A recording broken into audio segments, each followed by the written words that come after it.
तो एक बात मन से समझ लीजिए, ये नरेंद्र मोदी सरकार है, किसी को बख्शा नहीं जाएगा, किसी को बख्शा नहीं। 26 জন ভারতীয়র খুনিদের ছাড়বে না ভারত। পাকিস্তানি জঙ্গিদের খুঁজে খুঁজে মারা হবে বলে হুঙ্কার ছেড়েছেন প্রধানমন্ত্রী। প্রতিরক্ষা মন্ত্রী থেকে কেন্দ্রীয় স্বরাষ্ট্রমন্ত্রী। বৃহস্পতিবারও কাশ্মীরের বিভিন্ন জায়গায় দেখা গেল তল্লাশি অভিযানের ছবি, কোথাও মাউন্টেন বাইক নিয়ে, কোথাও চপার এবং ড্রোন উড়িয়ে।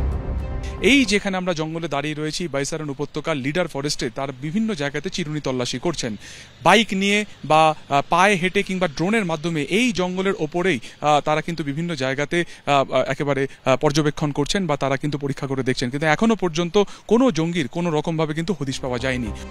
বৃহস্পতিবারও কেন্দ্রীয় স্বরাষ্ট্রমন্ত্রী বুঝিয়ে দিয়েছেন, জঙ্গিদের এবার আর নিস্তার নেই। इस देश की इंच इंच भूमि पर से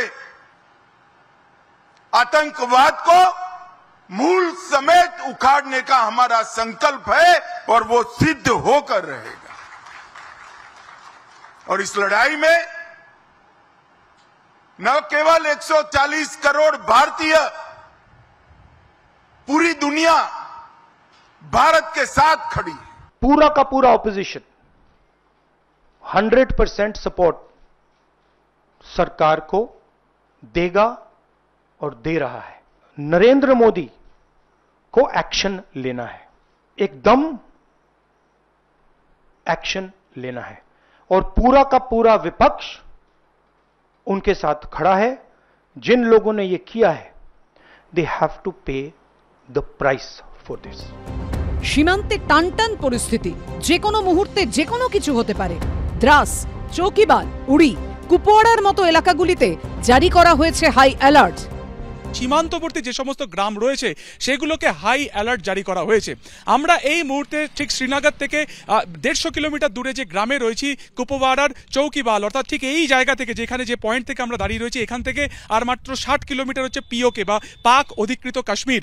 ঠিক সেইখানে দাঁড়িয়ে এই সীমান্তবর্তী গ্রাম কিন্তু যথেষ্ট আতঙ্কের মধ্যে রয়েছে, যথেষ্ট তারা আশঙ্কায় রয়েছে। তুমি দেখতে পাচ্ছ গোটা গ্রামে কার্যত যারা বাসিন্দারা তারা কিন্তু বেশিরভাগই নিচে চলে গিয়েছেন, দূরবর্তী জায়গায় চলে গিয়েছেন, বাড়িতে শুধুমাত্র তাদের পুরুষ সদস্যরা রয়েছে।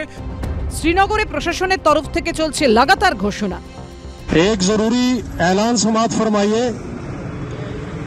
UT of Jammu and Kashmir government ने जम्मू एंड कश्मीर इत्तेहाद अल मुस्लिमीन JKIM और अवामी एक्शन कमेटी JKACC को ममनुआ तंजीम करार दिया है। आप तमाम अवाम नास से इस्तदा की जाती है कि इन जमातों से अपनी वाबस्तगी ना रखें। कोई भी शख्स अगर इन जमातों से वाबस्तगी में पाया गया तो उसके खिलाफ सख्त से सख्त कानूनी कार्रवाई की जाएगी। তবে দেশ জুড়ে এখন একটাই দাবি, পাকিস্তানকে উচিত শিক্ষা দিতে হবে, যাতে ভারতের ক্ষতি করার কথা তারা আর স্বপ্নেও না ভাবে। সুকান্ত মুখোপাধ্যায় রিপোর্ট, ABP আনন্দ, কাশ্মীর।